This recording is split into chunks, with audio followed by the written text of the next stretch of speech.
오늘 금융통화위원회는 한국은행 기준금리를 현재의 2.5%에서 유지하기로 결정하였습니다. 먼저 국내외 경제 여건을 설명드린 후에 기준금리 결정 배경에 대해서 말씀드리겠습니다. 우선 대외 여건을 살펴보면 세계 경제는 미국의 관세 정책 관련 불확실성에도 불구하고 AI 관련 투자 확대, 주요국의 확장적 재정 정책 등으로 양호한 성장세를 나타낼 전망입니다.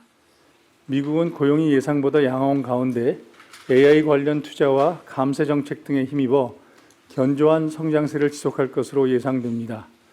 유로 지역은 재정 지출 확대와 완화적 금융 여건 등으로 완만한 성장 흐름을 이어갈 것으로 전망되며, 중국은 미국 관세 정책의 영향으로 성장세가 지난해보다 낮아지겠지만 내수 부양책과 수출 다변화 노력이 이를 완충할 것으로 예상됩니다. 주요국 인플레이션의 경우에는 미국은 소비자 물가 상승률이 2%대 중반으로 낮아졌으나 관세 영향 등과 관련한 불확실성이 아직 남아있는 상황이며, 유로 지역은 낮은 수요 압력 등으로 2%를 소폭 하회하는 물가 상승률이 이어질 전망입니다. 국제금융시장에서는 전반적인 위험 회피 심리가 다소 강화되었습니다. 주요국 장기 국채금리가 재정 건전성 우려, 미 연준 통화정책에 대한 기대 변화 등에 영향받으며 상승하다가 하락하였으며, 주가는 양호한 기업 실적 등에 힘입어 대체로 상승 흐름을 이어갔지만 AI 과잉 투자 및 기존 산업 대체 우려 등으로 변동성이 높아진 모양입니다. 미 달러화는 엔화 강세, 미 연방 대법원의 상호관세 무효 판결 등으로 대체로 약세 흐름을 나타냈습니다.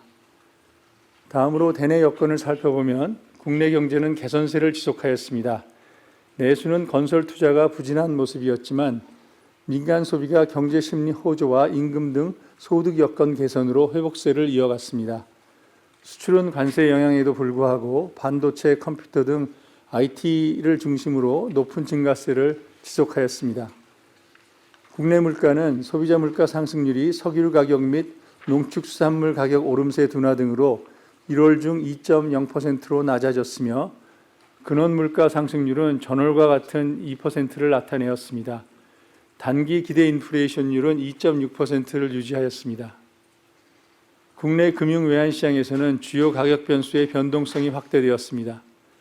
원달러 환율은 거주자 해외 투자, 외국인 주식 매도 등에 따른 수급 부담과 엔화 등 주변국 통화 움직임에 영향받으며 등락하다가 최근 상당폭 낮아졌습니다.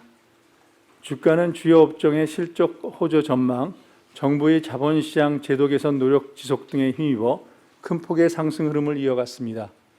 다만 앞서 말씀드린 대로 글로벌 증시 움직임에 영향받아 변동성은 확대되었습니다.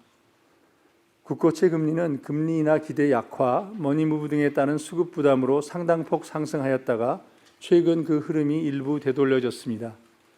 주택시장 및 가계부채 상황을 보면 금융권 가계대출은 거시건전성 정책 강화 기조가 지속되면서 증가세 둔화 흐름을 이어갔고, 수도권 주택가격은 최근 정부의 다주택자 양도세 중과 유예 종료 방침 등으로 오름세가 둔화되었지만 향후 추이를 좀 더 살펴볼 필요가 있습니다. 아울러 11월 경제 전망 이후에 대내외 여건 변화를 반영하여 앞으로의 성장과 물가 흐름을 다시 점검해 보았습니다. 먼저 금년 성장률은 지난해 11월 전망치 1.8%를 상회하는 2.0%로 전망하였습니다. 성장률을 0.2%포인트 상향 조정한 이유를 좀 더 자세히 설명드리겠습니다. 우선 반도체 경기 호조와 세계 경제의 양호한 성장 흐름으로 수출과 설비 투자 증가세가 당초 예상을 상회할 것으로 전망되는 점이 올해 성장률을 0.35%포인트 높이는 요인으로 작용하였습니다. 소비 측면에서도 양호한 기업 실적에 따른 소득 여건 개선 등으로 0.05%포인트 정도 높이는 요인이 있었습니다. 반면 건설 투자의 회복이 예상보다 지연되고 있는 점은 성장 전망을 0.2%포인트 정도 낮추는 요인으로 작용하였습니다. 한편 지난주 미 연방대법원의 상호관세 무효 판결과 관련해서는 향후 품목별 관세 부과 등 미 정부의 대응에 따라 그 영향이 크게 달라질 수 있겠지만 현재로서는 미 정부의 임시 관세 부과로 우리나라는 기존과 동일한 관세율이 유지될 것으로 기대됨에 따라 수출 등 성장 전망에 미치는 영향은 아직까지는 제한적일 것으로 보았습니다. 향후 성장 경로 외에 방금 말씀드린 미 관세 정책 외에도 반도체 경기 및 내수 회복 속도, 주요국의 통화 재정 정책 등이 상하방 리스크로 요인으로 잠재해 있습니다. 다음으로 금년 소비자 물가 상승률과 근원 물가 상승률은 2.2%와 2.1%로 당초 전망보다 0.1%포인트씩 상향 조정하였습니다. 이는 반도체 가격 상승에 따른 전자기기 일부 품목의 비용 상승 압력을 반영한 결과입니다. 향후 물가 경로는 국제 유가 및 환율 움직임, 국내 경기 개선 등에 영향받을 것으로 봅니다.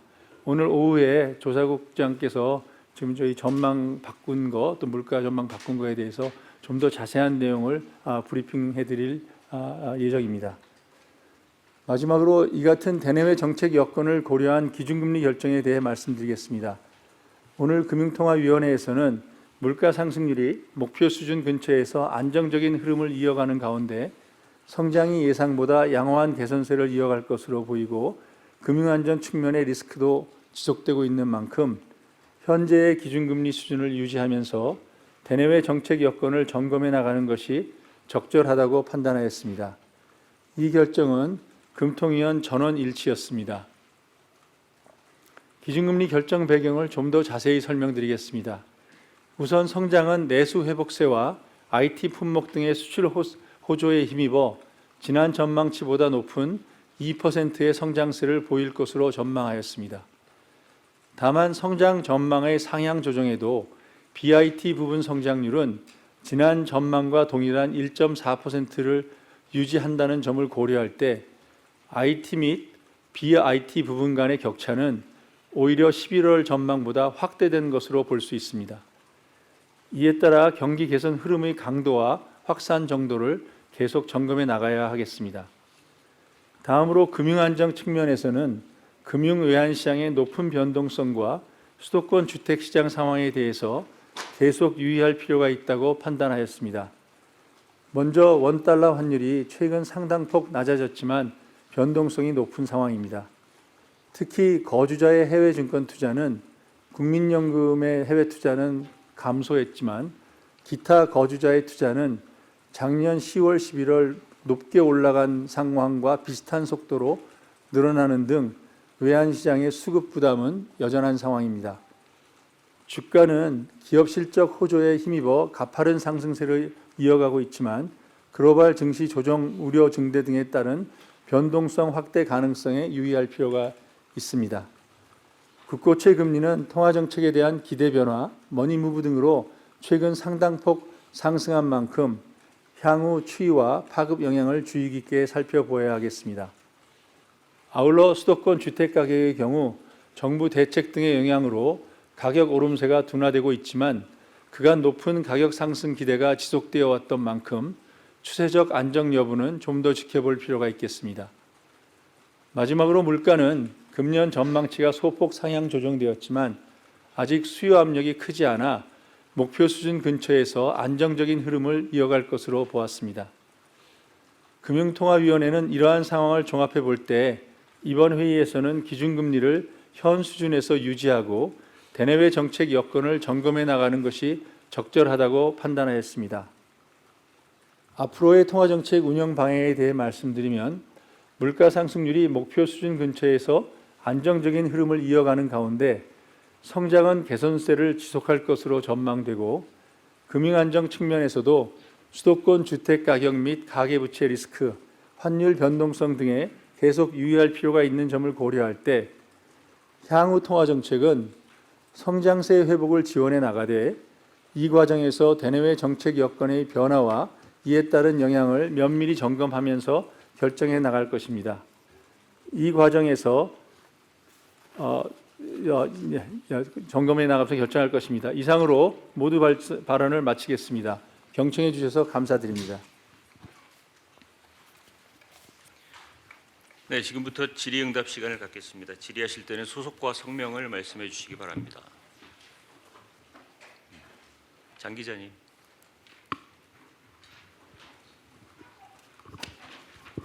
네, 데일리 장명은입니다. 이번 달부터 개편된 조건부 금리 전망을 처음 제시해 주셨는데요. 그러니까 명확하게 좀 더 제시를 해주셨다고는 하지만 이제 저희가 그동안 총재님께서 말씀해 주시던 부분도 있어서 혹시 이번 회의에서도 그동안 소통하셨던 방식으로 3개월 내 금리 전망을 좀 들어보셨는지, 들어보셨다면은 관련해서 얘기해 주실 수 있는 수준까지 말씀 좀 부탁드리고요. 또 새롭게 이제 공개된 점도표를 보면 동결에 이제 대다수 무게가 크게 실려 있는 것 같긴 하지만 인하와 인상 가능성도 나왔는데요. 금리 변동의 관점에서 본다면은 인하 쪽으로 좀 더 많은 점이 찍혀 있고요. 근데 이 금리 인하 가능성을 열어두신 경우는 하반기 이후 경기 상황에 대한 좀 불확실성을 반영한 것으로 보면 될지, 아니면 총재님께서 방금 말씀해 주셨던 것처럼 BIT 부분의 성장세는 좀 낮기 때문에 뭐 이런 부분을 좀 리스크를 고려하신 것인지 어떻게 해석하면 좋을지 말씀 부탁드리고요. 마지막으로는 이번에 경제 전망에서 올해 성장률은 2%로 높이고 내년 성장률은 1.8%로 낮춰 잡았는데요. 이게 올해 상황만 보면은 GDP 갭률이 플러스로 전환하는 것으로도 볼 수 있다가 이제 내년은 또 잘 모르겠는 상황이 되는데요. 이렇게 된다면 경기가 회복세이기는 하지만 완전하지는 않은 것으로 봐야 되는 것일지, GDP 갭률이 내년에는 플러스로 전환할 수 있을지 예상 부탁드립니다. 예, 그 3개월 전망에 대해서 물어보셨는데 제 생각에 순서를 바꿔서 이번에 나온 6개월 전망의 배경을 먼저 말씀드리고 3개월에 관해서 말씀드리는 게 좋을 것 같습니다. 이번에 처음으로 나눠드린 것처럼 6개월 후 기준금리에 대한 각 금통위원들의 조건부 전망입니다. 조건부 전망을 보시면 2.5%에 16개의 점이 찍혔고 2.25%에 4개, 2.75%에 1개의 점이 찍혔습니다. 저희가 이번에 할 때 이 점을 찍을 때는 논의를 다 같이 한 다음에 한 분 한 분이 자기 의견이 어떻게 했다는 얘기를 안 하고 전체적인 논의가 끝나면 익명하에 그 점을 찍어서 하기로 했거든요. 익명성을 보장하기 위해서. 그래서 지난번 3개월 할 때는 한 분 한 분한테 3개월 뒤가 어떻겠습니까? 그 이유는 뭡니까? 제가 물어봤기 때문에 어느 분이 왜 그렇게 했는지를 보다 자세하게 설명을 드릴 수 있는데, 이번 6개월 전망 이제 앞으로 할 때는 익명성을 보장하기 위해서 토론은 같이 하되 누가 누군지를 찍은지는 제가 확인할 수가 없습니다. 그래서 제가 그 배경을 개별 의원에 대한 생각을 명시적으로 말씀 못 드리고 전체적으로 점을 찍기 전에 나왔던 이야기를 종합해 보면 2.25%로 금리를 낮게 제시한 경우에는 언급된 요인들이 회복세가 있지만 K자형 회복이기 때문에 부분 간 회복 속도 차이가 커서 아직도 성장을 지원할 그런 필요가 있다. 또 6개월 뒤에는 환율과 주택시장의 상황이 지금보다는 안정되지 있지 않을까, 이런 기대를 반영한 것으로 짐작합니다. 반면에 2.75로 찍은 점이 한 점이 있지만 그것은 지금 저희가 2.2%로 저희 물가 상승률을 높게 잡았잖아요. 그래서 이게 환율이나 유가나 이런 변동 상황이 있기 때문에 혹시나 유가나 환율 변동 때문에 물가가 올라가지 않을까 하는 그런 우려를 반영한 것으로 짐작합니다. 이 모든 것은 다시 한번 말씀드리지만 조건부 전망인 것을 말씀드리고요. 3개월은 사실 저희가 이 체제를 바꿀 때 앞으로 바람직한 것은 1개월 저희 전망을 오늘 발표했고 6개월 전망을 발표하면 그 사이에 3개월은 시장에서 스스로 이제 그걸 보면서 판단해 나가는 것이 바람직하다. 왜냐하면 1개월하고 3개월하고 막 하면 너무 가까워서 정보가 중폭되는 것도 많고 저희들이 움직일 수 있는 운신의 폭도 좁고, 그래서 1개월하고 6개월을 발표하면 그 사이는 시장에서 좀 추측을 해주는 것이 바람직하다라고 저희가 생각해서 그 방향으로 갈 텐데, 그래도 이게 오늘 처음 시작하는 거고 그동안 3개월 해왔기 때문에 앞으로 한 몇 개월 정도는 좀 이행 과정에서 3개월에 관해서 조금 힌트를 드리는 것은 계속 할 예정입니다. 근데 한 몇 개월 지난 다음에는 3개월 이야기는 이제 피하고자 하는 것으로 가겠습니다. 그래서 이번에 제가 3개월에 대해서 말씀드린다면 똑같이 지난번처럼 이렇게 어느 분이 3개월 어떻게 했는지 물어보지 않았습니다. 그렇지만 논의하는 과정에서 같은 이유에서 내려가거나 올라가는 생각을 하시는데 3개월은 6개월하고 달리 금리를 올려야 된다고 생각하는 논의는 없었습니다. 그러니까 지금 제가 조금 전에 6개월에 얘기한 거에서 같은 이유인데 금리를 올리는 가능성이 있다고 얘기하신 분은 3개월 경우에는 없었습니다. 그렇게 말씀드리겠습니다. 그 GDP 갭에 관해서는 올해 성장률 2.0%는 저희는 내부적으로 볼 때 잠재 성장률보다 조금 높은 수준이라고 생각하고 오히려 내년도 1.8% 성장률이 저희 잠재 성장률에 더 가까운 부분이라고 생각합니다. 지금 저희 고령화나 이런 걸 고려할 때. 그래서 과거에 저희가 지난해가 성장률이 1.0%였기 때문에 또 그 전에도 성장률이 높지 않았고 그래서 GDP 갭은 올해 26년에는 작은 수준이지만 네거티브로 유지될 것 같고요. GDP 갭이 크로스가 되는 것은 27년 중하반 이후로 보고 있습니다. 네, 감사합니다. 다음 질문 받겠습니다. 강 기자님.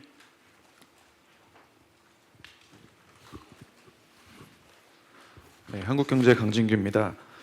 이번에 성장률 전망이 2.0%로 비교적 많이 상향 조정됐고, 근데 또 최근에 이제 가계부채라든지 환율 같은 경우에 조금 안정되는 모습이 함께 나타나고 있는데요. 그 앞선 통방 때랑 비교했을 때 이런 금리 조정에 대한 상하방 요인이 좀 모두 약해지는 모습으로 평가할 수 있는지 총장님 생각 듣고 싶고요.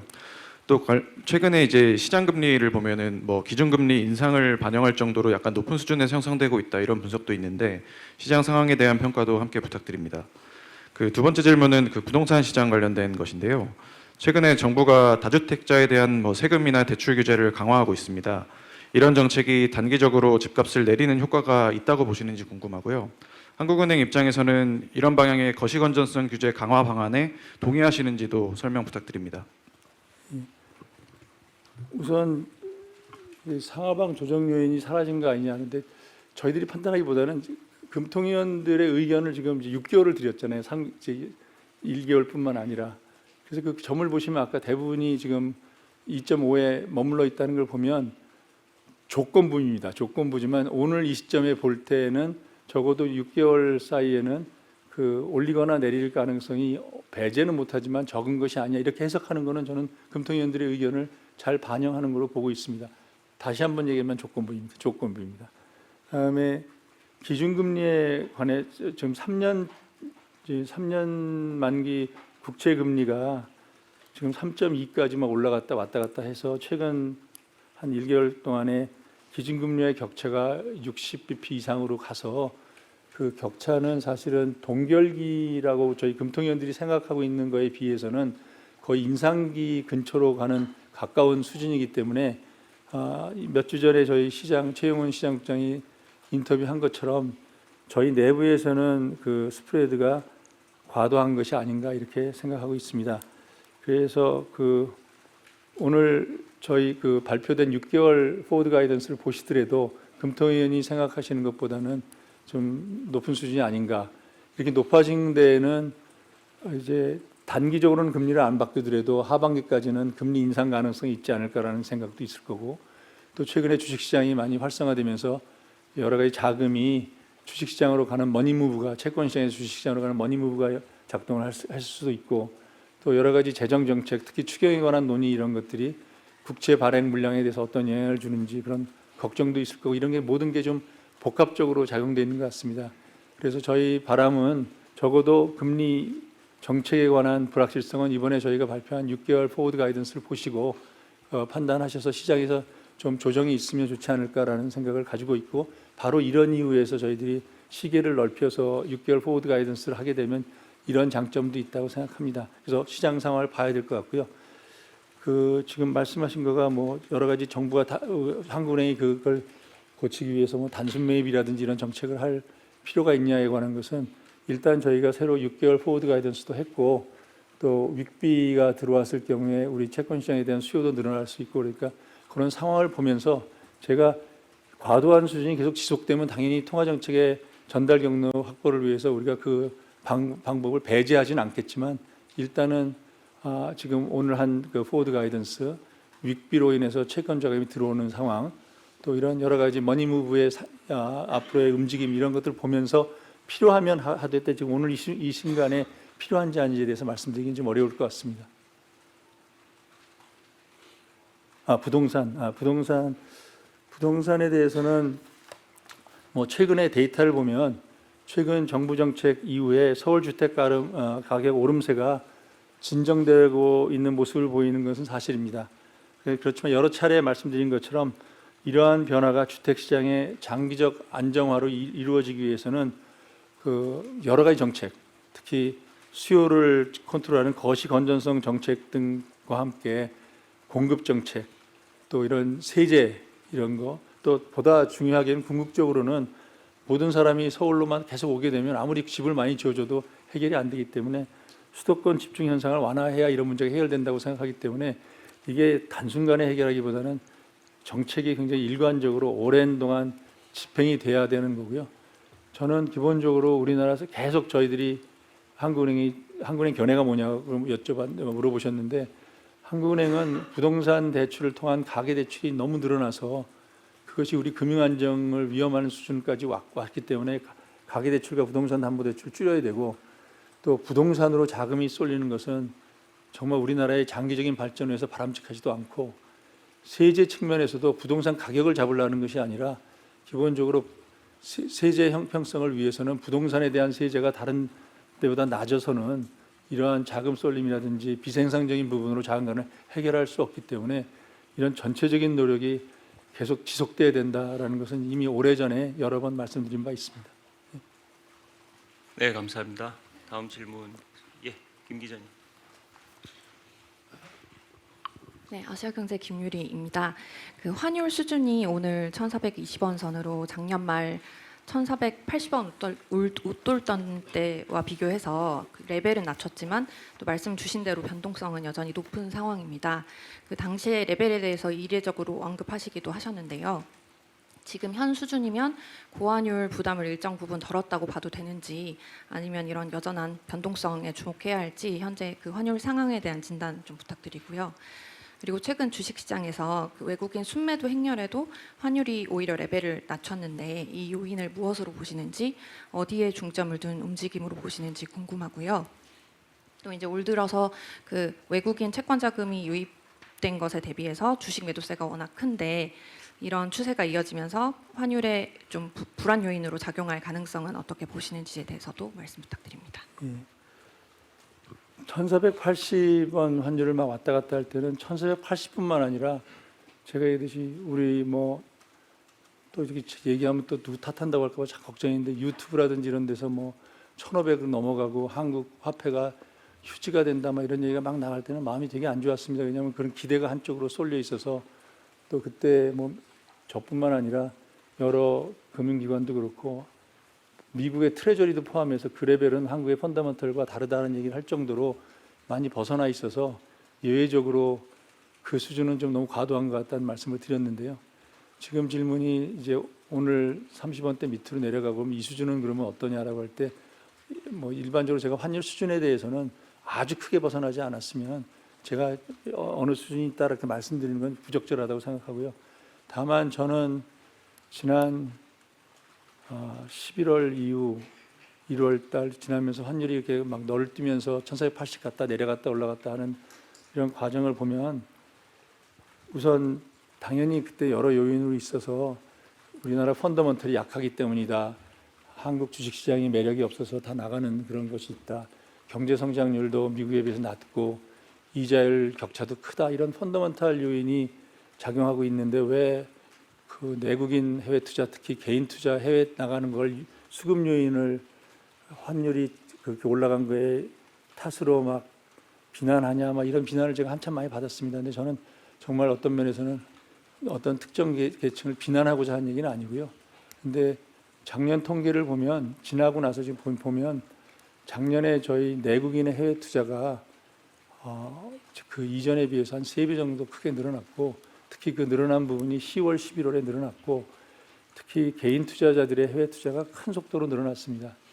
그 국민연금이 더 크다고 하는데 사실 계산을 해보면 ETF 투자까지 포함하게 되면 작년에는 이 개인 투자자들의 해외 투자가 국민연금보다 더 컸습니다. 특히 연말로 가면서.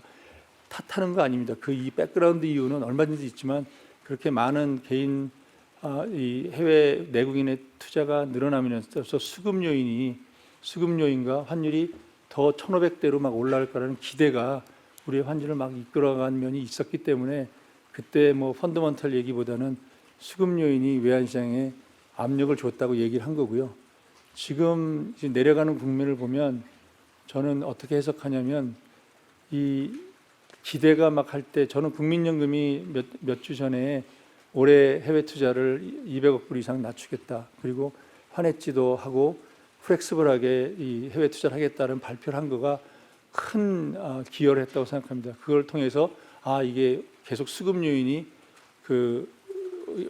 있어서 환율을 더 1,500대로 가져가지 않을 것 같다는 생각이 자리를 잡기 시작하고 기대가 이렇게 낮아지니까 우리가 얘기한 대로 달러가 부족한 것이 아니라 해외 경상수지 흑자나 이런 걸로 해서 기업들도 개인들이 많이 갖고 있던 달러들을 팔지를 않고 대차만 하고 있었는데 최근 몇 주 이제 저희가 느끼는 거는 이제 환율이 1,500으로 갈 확률보다는 밑으로 내려올 확률이 있겠구나 이런 거가 자리 잡으면서 최근 몇 주에는 기업들이 가지고 있는 달러들을 팔기 시작하고 그래서 그것이 지금 수급 요인으로 이 환율을 낮추고 있습니다. 예를 들어서 어제 오늘만 하더라도 달러화가 기본적으로 약세되고 엔화도 약세로 가는 반면에 우리는 지금 달러가 강세되고 엔화가 약세되는 가운데 우리는 지금 강세로 가고 있어 디커플되는 모습 이런 걸 보이는 거가 수급 요인이 바뀌고 있다라고 하고 있습니다. 지금 현 상황은 국민연금에 의한 해외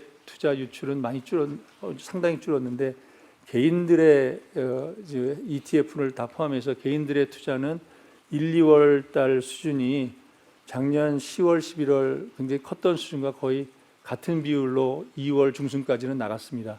그래서 그 문제는 아직은 해결 안 되고 탓하는 거 절대로 아닌데 무슨 이유든 어쨌든 계속 나갈 때 제가 하도 뒤어서 얘기하는 건 탓하는 것도 아니고 또 제가 그런 해외 투자를 쿨하다고 얘기한 적도 없습니다. 쿨하다고 그렇게 말하는 학생 때문에 내가 걱정이 많았다고 얘기를 했고 그러니까 절대로 탓했다고 쓰지 말아 주십시오. 근데 탓한 거 아닌데 그 해외 나갔던 해외 투자 자금이 이 외환시장에 압력으로 작용했는데 지금 보면 이제 환율이 1,500까지 안 가고 내려갈 확률이 크다고 생각해 보니까 지난 한 몇 주는 개인 투자자 나가는 것도 좀 줄어들어가는 모습을 보입니다. 그래서 어떤 면에서는 수급 요인이 조금 개선되는 거 아닌가라는 것이 지금 현재 상황입니다. 아직 안심할 때는 아니고 하지만 또 당연히 우리나라 시장이 주가가 올라간 거가 매력적으로 오니까 그런 면도 있기 때문에 저희 펀더먼털도 조정해야 되고 우리나라 성장률도 높이고 우리나라가 더 매력적인 시장으로 만들어야 되는 이런 장기적인 노력도 당연히 해야 되겠지만 지난 연말에 있었던 이런 수급 요인에 의한 변화는 지금 조금 개선되는 쪽으로 가고 있는 것이 아닌가 이런 생각을 하고 있습니다. 외국인 투자는 이게 참 흥미로운 사실인데요. 외국인의 주식 투자는 작년에 굉장히 많았습니다. 특히 작년 초반 상반기에 우리가 계엄으로 막 우리나라 주식시장이 막 저가로 막 헤매고 전 세계 주가가 올라갈 때 우리만 안 올라갔거든요. 그때 외국인이 우리나라 주식을 많이 샀습니다. 그런데 주가가 올라가기 시작한 작년 연말하고 특히 올해 1, 2월에는 주식의 외국인 투자 유출이 많았는데 그건 어떻게 생각하면 작년에 투자한 거가 가격이 많이 올라갔기 때문에 이익을 실현하는 그런 쪽으로 지금 나가고 있다고 생각합니다. 그래서 지금 앞으로 어떻게 될 거냐 물어보시는데 저는 두 가지 함의가 있다고 생각합니다. 하나는 지금 외국인들이 한국에 대한 투자 비중을 아직 느린 것이 아니고 갖고 있던 거에 가치가 올라갔기 때문에 그 투자 비중이 늘어난 거거든요. 그래서 그걸 일부를 지금 이익 실현을 하고 있는 상황이다. 그렇기 때문에 나중에 우리 시장이 더 탄탄해지고 그러면 이 MSCI도 들어가겠다는 생각도 들고 이게 시장이 매력적이 되면 투자 비중을 늘리게 되면 추가로 들어올 가능성도 어떤 면에 지금은 추가로 들어오지 않고 나갔으니까 가능성도 있지 않나 이렇게 조심스럽게 보는 것도 있고요. 두 번째 흥미로운 사실은 우리나라 주가가 상승하면서 외국인들이 보유한 주식이 액수가 늘어나다 보니까 위험 관리 차원에서 해지를 하기 시작했습니다. 그래서 1, 2월 달에 저희가 또 우리 환율이 빨리 안 내려온 이유 중에 하나가 외국인 투자, 주식 투자 액수가 커지니까 그 액수의 일부를 이익을 갖다가 고정시키기 위해서 해지를 해버리면서 달러 수요가 늘어나서 환율을 오히려 위로 올라간 그런 영향이 있습니다. 그래서 저는 그걸 보면서 이 외국인 투자자들은 기본적으로 이렇게 주가가 이렇게 막 올라가고 그러면 이익을 좀 고정시켜서 하는 환율 해지도 하고 그러는데 우리는 지금 내국인 투자자들이 해외 투자 나갈 때 거의 해지 없이 나가거든요. 나가면 이게 제가 이렇게 해지를 하면 마치 막 손해 보는 것처럼 얘기하는데 이걸 비용으로 생각하지 말고 어느 정도 수익을 얻었으면 해지를 해서 그 이익을 실현시키는 거가 상당히 중요한데 이런 면에서는 저는 아직 외국인 투자자들한테 좀 배울 것도 있고 또 저는 그래서 지금 지난번에 그 제가 개인 투자자나 국민연금에 대해서 같이 얘기한 것은 환율이 1,480원이 되면 그 수준에서 환율이 더 올라갈 거냐 내려갈 거냐 이런 걸 봤을 때는 그 정도 수준이면은 해지를 해서 이익을 실현시키는 거가 좋지 않겠나라는 그런 뜻에서 말씀드렸고요. 지금 이제 많이 내려왔기 때문에 그런 수준 얘기는 못하지만 해외 투자할 때 이런 리스크 관리 이런 것들은 좀 배울 점이 상당히 있다고 생각합니다. 네, 답변이 다 되셨나요? 예, 다음 질문 받겠습니다. 오 기자님. 네, 6개월로 확장된 포워드 가이던스 질문 조금 다시 이어서 드리는데요. 특별히 이달부터 발표하게 된 계기가 있는지 궁금하고 또 13차례 정도의 파일럿 테스트가 있었다고 들었는데 그 과정에서 뭐 점 개수가 3개로 정해진 것이라든가 아니면 뭐 총재님 의견도 함께 점으로 찍히게 된 이유라든가 좀 이런 구체적인 설명도 좀 해주시면 좋겠습니다. 또 마지막으로 연준의 경우에는 위원들이 좀 개별적인 연구 그룹이 있지만 한은의 경우에는 모든 위원이 똑같은 하는 자료를 보기 때문에 이 K 점도표가 큰 의미가 없을 수 있다 이런 시각도 있었는데 여기에 대한 총재님 생각도 궁금합니다. 저 중앙일보 요정입니다. 우선 이 부분에 관해서는 오늘 이 기자회견이 끝나더라도 제가 최창호 통화정책국장이 좀 남아서 여러분이 처음 하는 거니까 그래서 기술적으로 어떤 질문이 있으면 최창호 국장이 점심은 좀 희생하고 남으셔가지고 좀 이렇게 답신을 좀 해드리면 좋을 것 같고요. 제가 그냥 간단하게만 말씀드리면 계기라기보다는 저희가 처음 와서 3개월 포워드 가이던스 얘기할 때 과거에 비해서 한국은행이 정보를 좀 더 제공하는 게 좋겠다라고 해서 준비를 해와서 지금 거의 3년째 이걸 해오고 있었거든요. 그래서 사실 중간에 좀 더 먼저 하고 싶었는데 그래도 저희가 이걸 하려면 분기 전망을 이제 먼저 경제 전망을 해야 되는데 분기 전망을 했더니 여러분 좀도 기억하지만 분기 전망 막 틀렸다고 저희 많이 혼났잖아요. 왔다 갔다 하면서. 그래서 이게 아직 분기 전망을 하는데 이거 조건부라는 거가 아직도 좀 잘 이렇게 시장하고 커뮤니케이션이 상당히 어렵구나. 그래서 그 사이에는 이렇게 2, 3년이 걸렸던 이유는 안에 있는 파일럿도 중요했지만 분기 전망한 거에 대한 아직 시장과의 소통 이런 것들이 좀 아쉬운 점이 있어서 좀 늦어진 면이 있는데 최근 들어서 이제 분기 전망에 대해서도 좀 틀려도 이게 조건부구나라는 것이 좀 괜찮아지는 면도 있고 그래서 오늘 사실 오후에 저희 분기 전망에 대한 그동안 성과 이걸 우리 조사국장이 좀 더 비교로도 하는 발표가 있을 겁니다. 그래서 분기 전망이 자리를 잡았다고 생각을 해서 이제 거기에 근거를 한 6개월 이상 넘어가는 이 점도표를 통해서 포워드 가이던스를 개선하는 방향을 하기로 했고요. 아직 1년까지 확장을 하지 않는 거는 우리나라 1년은 다른 나라에 한 3년은 해당하는 것 같습니다. 그냥 우리가 워낙 소규모 경제에 외환이라 충격이 커서 6개월은 저는 다른 나라 한 1년 하는 수준이라고 생각하고요. 1년은 한 3년 정도 하는 불확실성을 커버해야 되는데 그거는 조금 더 자료도 추적하고 테스트를 해보고 시장과의 소통을 한 다음에 하자라고 한 거 있습니다. 그래서 또 제가 하는 총재가 된 다음에 한 3년 이렇게 계속 준비했던 자리라서 제가 마무리하고 나가는 것도 좋지 않겠나 하는 생각도 분명히 이 요인에 작용했음을 부인하기는 좀 어려울 것 같습니다. 그 다음에 왜 3개로 했냐? 이제 지난번 3개월짜리 할 때는 한 표만 가지고 이렇게 했는데 그러다 보니까 이제 저까지 들어가가지고 이걸 6개월 이렇게 다 했을 때 점을 정확하게 그때는 가능성 몇 분 이렇게 얘기를 했으니까 그냥 넘어갔는데 점을 딱 지금은 이제 누가 이 점을 찍었냐 그리고 아마 여러분이 최대한의 노력을 해서 이창용이 찍은 점이 어디냐라고 그거를 아마 밝혀내려고 엄청난 노력을 들이실 것 같은데 그 노력이 굉장히 필요 없게 만들려면 어떻게 할까 고민하다 보니까 3개를 찍으면 안 찾으실 거다라는 생각을 해서 3개를 찍어서 익명성을 좀 더 크게 하고 다음에 3개를 찍음으로써 확률 분포를 좀 보일 수 있는 그런 장점이 있어서 이 파일럿을 하는 과정에서 3개로 늘렸습니다. 물론 총재가 금통위원 중에 한 명이지만 총재 의견이 굉장히 많은 비중을 차지한다는 인식들이 많이 있기 때문에 잘못해서 하면 그게 누구냐는 찾는 거가 좀 필요 없는 논의가 될 것 같아서 3개를 통해서 익명성과 또 분포를 보이는 쪽으로 이렇게 하게 됐습니다.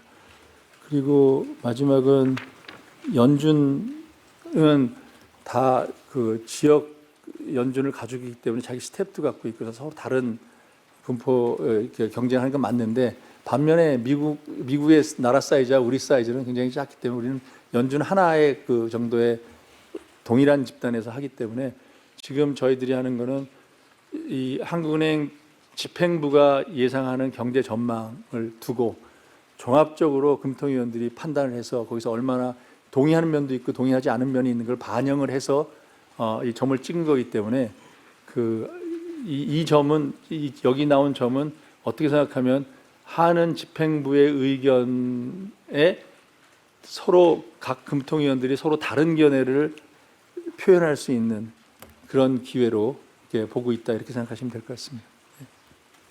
예, 감사합니다. 다음 질문. 정 기자님.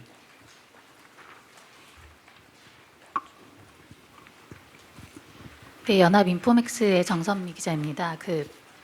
금융 불균형 우려가 여전하기는 한데 환율이나 부동산 우려는 지난 1월에 비해서는 좀 낮아진 것 같아서요. 앞으로 통화 정책 방향을 가늠할 때 어떤 변수를 가장 눈여겨봐야 될지, 반도체 경기나 아니면 성장률 양극화인지 물가 반등 가능성 등인지 좀 짚어주시면 좋을 것 같고, 그 양극화 수준에 대해서 좀 더 나빠졌다고 평가를 하셨는데 조금 관련해서 자세한 설명을 좀 해주시면 좋을 것 같습니다. 그리고 코스피가 6천까지 오르고도 계속 장밋빛 전망이 좀 지배적인 것 같아서요. 좀 조심스러우시겠지만 주식시장 상황에 대한 총재님 평가도 부탁드립니다.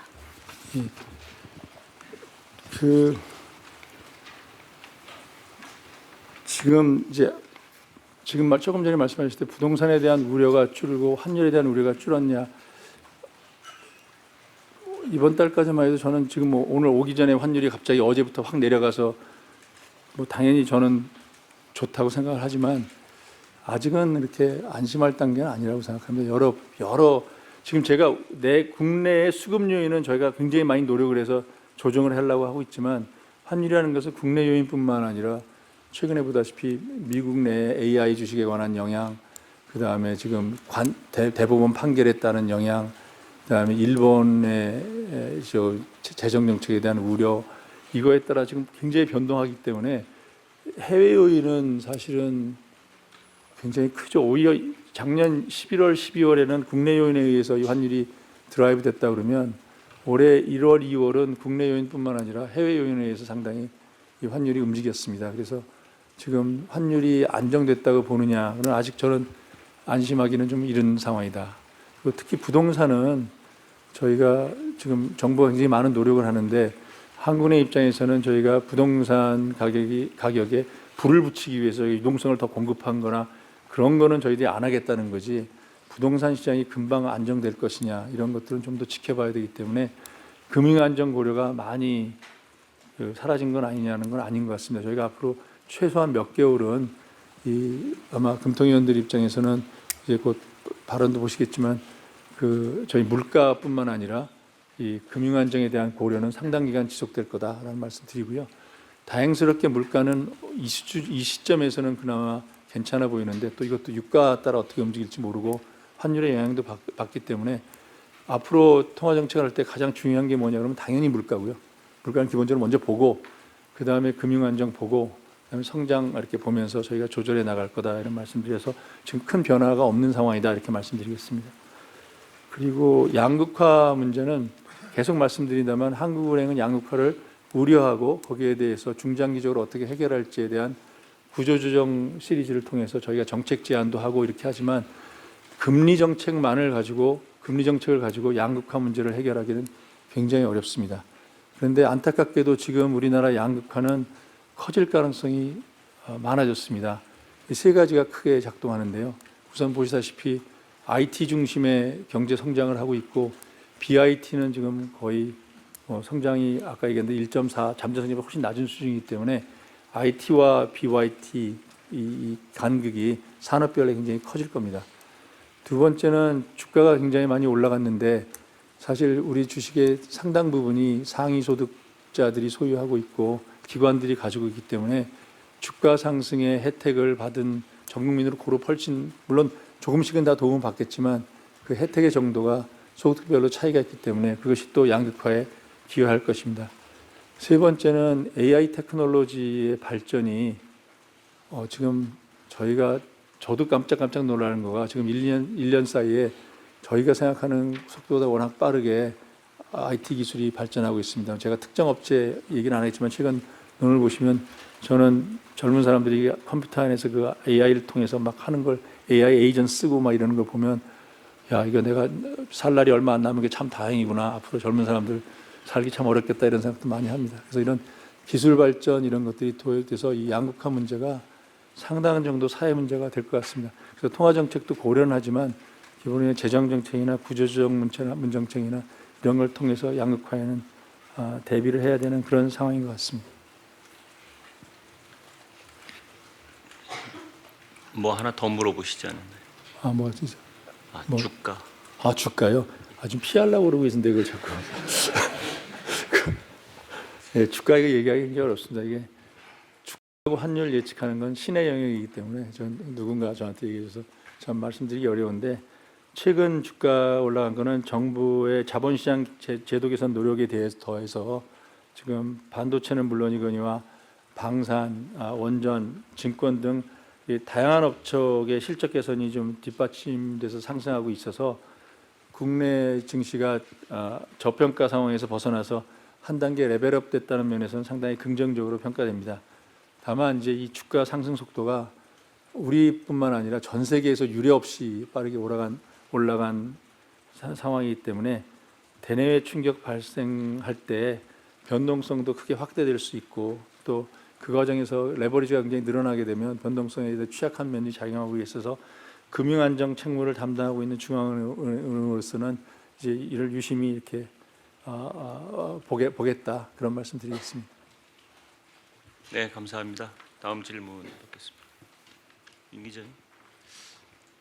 윤 기자님 죄송한데 같은 매체니까 엄 기자님.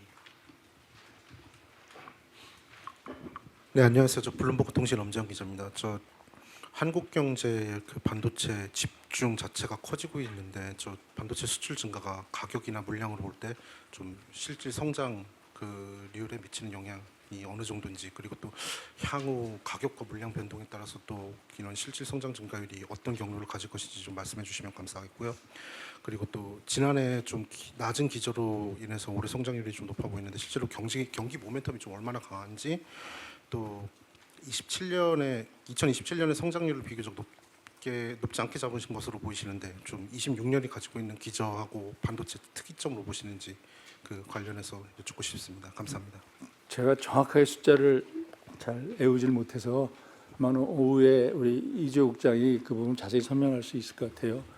반도체가 지금 성장률에 미치는 영향이 물량으로 봐야 되느냐 아니면 그 통관으로 봐서 이 가격 효과까지 다 봐야 되는 이게 다 영향이 미치는데 사실 물량으로 봐서는 작년 성장률보다 그러니까 25년 성장률보다 제 기억이 맞다면 26년 성장률이 거의 높지만 조금 낮아지는 추세로 이렇게 보고 있고 가격으로 다 판단하면 지금 25년보다 올해가 더 좋아지는 것 같아요. 그래서 올해 성장률 중에서 이지호 국장 어디 있지? 올해 우리 통계에서 0.7% 정도가 지금 우리 포인트가 하고 있죠. IT 제조업 기준으로 이제 그 올해가 0.6이고요. 작년에도 한 0.6입니다. 뒤에 자리까지는 그렇고 뭐 거의 그 성장률 기여도 측면에서는 거의 비슷합니다. 기여하는 거가 예, 그 포인트가 아니라 그렇게 하고 예. 저희가 죄송합니다.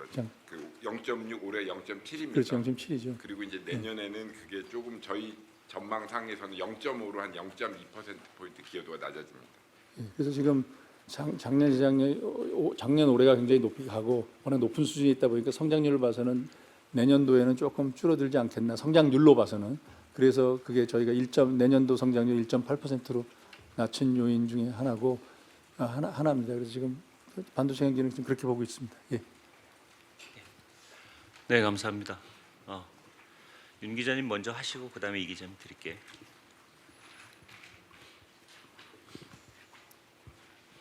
네, 안녕하십니까. 연합뉴스 윤시윤 기자인데요. 아까도 환율과 관련해서 현재 상황에서 자체적인 평가를 해주셨는데 올해 개인의 해외 투자 지속에도 불구하고 경상수지 개선이나 연금 수급 완화를 이제 감안하면 추가로 환율이 하락할 여지도 있다고 보시든지 좀 여쭤보고 싶고요.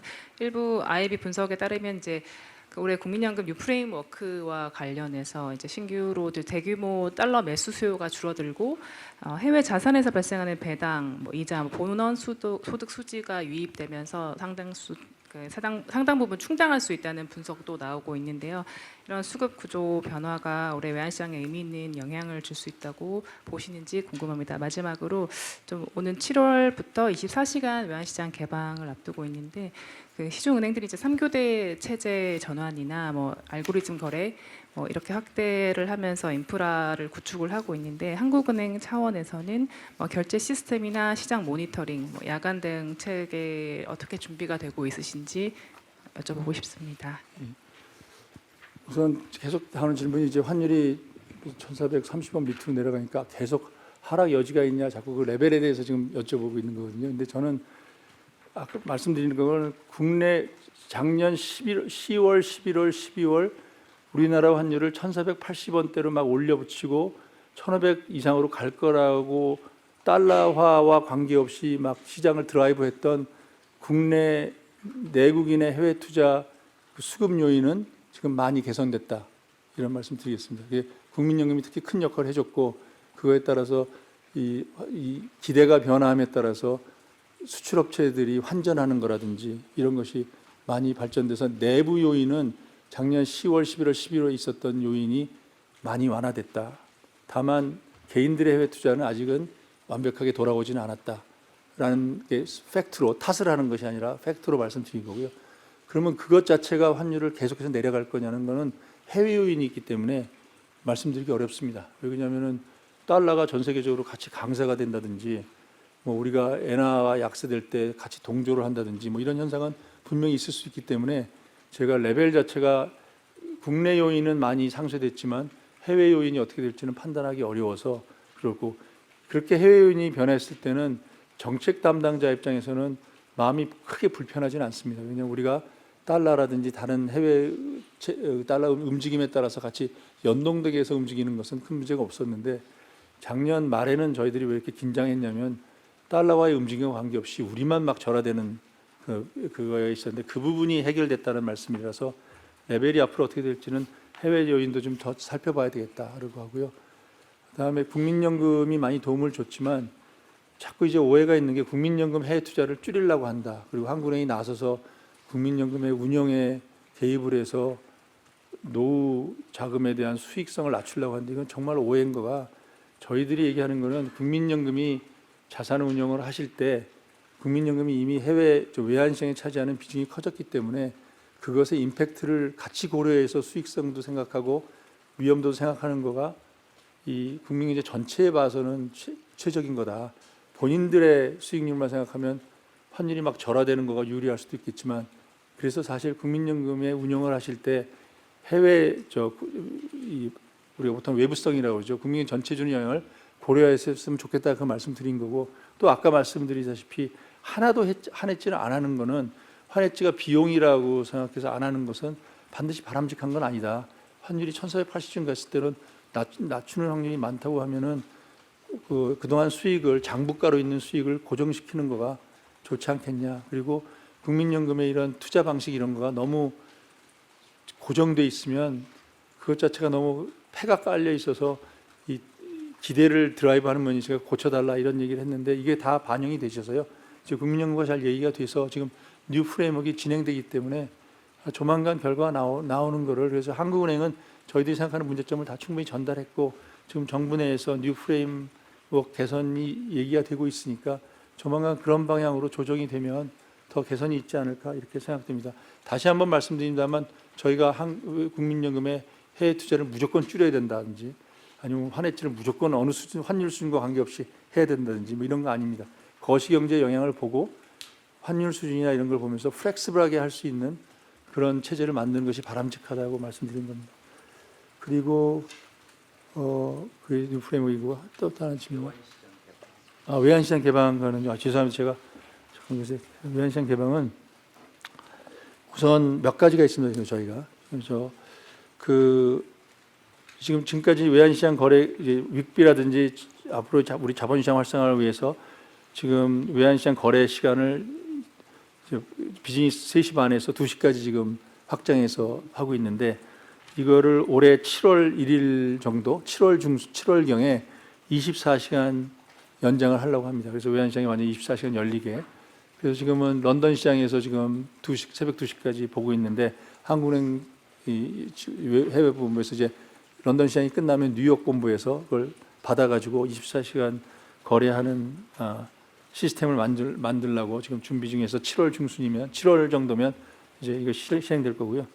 두 번째는 그와 관계해서 윅비도 이제 들어와서 해외 자금이 들어오고 그러면은 결제 이런 것들을 더 잘해줘야 되기 때문에 이 지금 하는 금융망 운영 시간을 3월 말부터는 지금까지 5시 반에 끝났었는데 오후에 이거를 8시까지로 연장을 해서 하는 금융망을 3월 말부터 연장시켜서 해외에서 일어나는 거래들이 체결도 되고 당일날 다 채권 투자한 자금 결제될 수 있도록 시장이 끝난 다음에도 8시까지 다 결제될 수 있도록 그렇게 노력을 하고 있고요.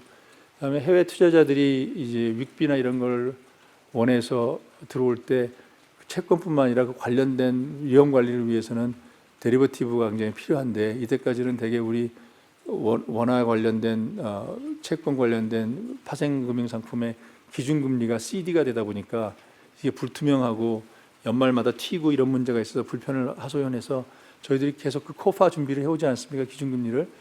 그래서 저희가 지금 윅비가 4월 달에 이제 자금이 많이 들어올 텐데 3월쯤에 이제 CD를 페이스 아웃하고 이제 우리 데리버티브 쪽은 거의 이제 코파로 간다라는 걸 계획을 지난번에 이미 발표를 했는데 그거를 조금 더 확실시해서 해서 지금 제가 알고 있기는 금융위가 준비를 하고 있어서 IR도 하고 그렇게 할 것 같아서 거기서도 개선이 있을 것 같고요. 그 다음에 이제 궁극적으로는 해외에서 외환시장 거래를 이 라이센스를 받은 금융기관이 원화 외환시장 거래를 국내 시장에 안 들어오고 해외에서 할 수 있는 그런 24시간 동안 할 수 있는 그 시스템을 개발하기 위해서 재경부 전부 이렇게 같이 노력해서 외환시장 운영 협의를 지금 계속 하고 있습니다. 특히 이렇게 되면 이제 24시간 작동을 해야 되기 때문에 사람이 다 할 수 없고 이제 API 시스템 같은 것을 만들어서 해야 돼서 그거에 대한 자동화 거래 이런 것들을 지금 하고 있습니다. 그래서 이런 것들이 개선되면 이제 윅비의 성공으로 해외 투자자들을 많이 투자를 받을 수 있는 그런 근거가 마련한 후에 이제 MSCI 지수로 저희들이 이제 가기 위한 준비 단계로 외환시장 자유화에 이런 노력들을 여러 가지 노력을 하고 있습니다. 네, 감사합니다. 오늘 시간이 많이 지났는데 마지막으로 이 기자님 질문 받고 마치도록 하겠습니다. 안녕하세요. 저 로이터 통신 이지훈 기자입니다. 국민연금 얘기 많이 말씀하셔가지고 하나만 추가로 여쭤보는데 최근에 이제 보건복지부에서 국민연금 외화채 발행을 연내 추진하겠다라고 얘기를 했는데 외환시장에 좀 유의미한 변화를 기대할 수 있을지 또 채권시장 영향도 같이 여쭤보고 싶고요. 그리고 이제 총재님 임기 마치시고 내년까지 금통위원 절반 정도가 이제 교체되는 상황인데 그 이후에도 오늘 발표된 포워드 가이던스 지속적으로 유지될 수 있을지 그 부분도 여쭤보고 싶습니다. 국민연금 외화채 발행하는 건 논의가 되고 있는 건 사실입니다. 근데 장단점이 있어요. 왜냐하면 이제 외화채를 발행할 때 이거가 과연 국가 채무에 들어가게 해야 되느냐 안 들어가게 해야 되느냐 이런 문제도 있고 국민연금이 외채를 발행하게 되면은 자연스럽게 외화자산과 자연 해지가 되는 면도 있지만 레버리지가 늘어나서 그만큼 늘어난 원화자산을 어디다 투자해야 되냐 이런 문제도 있고 그래서 저희는 외화를 확보하는 수단이 커지기 때문에 해지하기 더 쉬워진다라는 면은 있지만 지금 얘기한 대로 국가 부채 문제 그걸 어떻게 피할 수 있는지 그다음에 레버리지는 어떻게 사용할 수 있는지 이런 문제가 있기 때문에 그거는 한국은행이 말하기는 제 생각에는 바람직하지 않고 저희는 이런 장단점이 있고 이런 것들을 분석적으로 제공을 해주고 정부가 이걸 논의하고 있습니다. 그래서 다양한 옵션 중에 하나로 논의는 되고 있다라는 건 저는 알고 있기 때문에 뉴 프레임에서 논의가 되고 있다. 그 말씀을 드리겠습니다. 다음에 두 번째는 이 금통위원들이 바뀔 텐데 이게 계속될 거냐? 그거는 제가 말씀드리면 여러분 손에 달려 있는 것 같은데요. 근데 이렇게 했는데 6개월 뒤에 8월달에 8월달 이렇게 해놓고 틀렸잖아. 이것도 막 그래서 막 비난 위주로 가서 뭐 막 하면은 다음 뭐 누가 다음에 어찌 모르지만 거봐 이런 거 하면은 시장이 더 교란돼 막 그래서 하지 말아야 돼 이렇게 가면은 없어질 거고요. 뭐 이제 우리가 제가 원하는 대로 이게 조건부니까 이게 잘 발현돼서 굉장히 상당한 인포메이션이 있고 당연히 틀리는 거야. 그러니까 틀리지만 이렇게 해서 어떤 면에서 뭐가 다 틀렸는지 보고 이렇게 조정되면 좋아라고 하면 1년으로도 늘어날 수도 있고 똑같은 말. 그래서 똑같은 얘기로 저희 쿼터 경제 전망 발표했을 때 이렇게 많이 틀렸어 이러면 참 저희가 하기 어려운 거고 이런 이유에서 틀렸고 뭐 이렇게 해서 이렇게 해석하는 방향으로 가면은 또 계속 유지될 수 있고 그래서 저는 이게 계속될지 안 될지는 한국은행의 결정도 달려 있지만 마켓의 리액션, 또 언론의 평가 이런 거에 많이 달려 있어서 제 개인적으로는 제가 많이 오랫동안 이게 수건 사업으로 끌어왔는데 저는 이게 한국은행의 역할 중에 하나가 되어야 된다고 생각합니다. 민간도 다 이렇게 불확실성에서 시그널을 주는데 그래서 정보를 많이 갖고 있다는 한국은행이 뭐 이런 비난이나 이런 것이 두려워서 그냥 아무 얘기도 안 하고 있으면 신호등 없이 시장이 움직이는 거잖아요.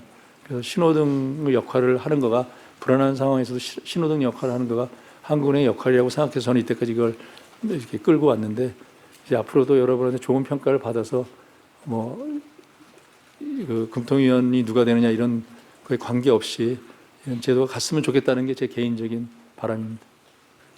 네, 감사합니다. 시간이 많이 지난 관계로 오늘 간담회는 이것으로 마치도록 하겠습니다. 감사합니다. 네, 감사합니다.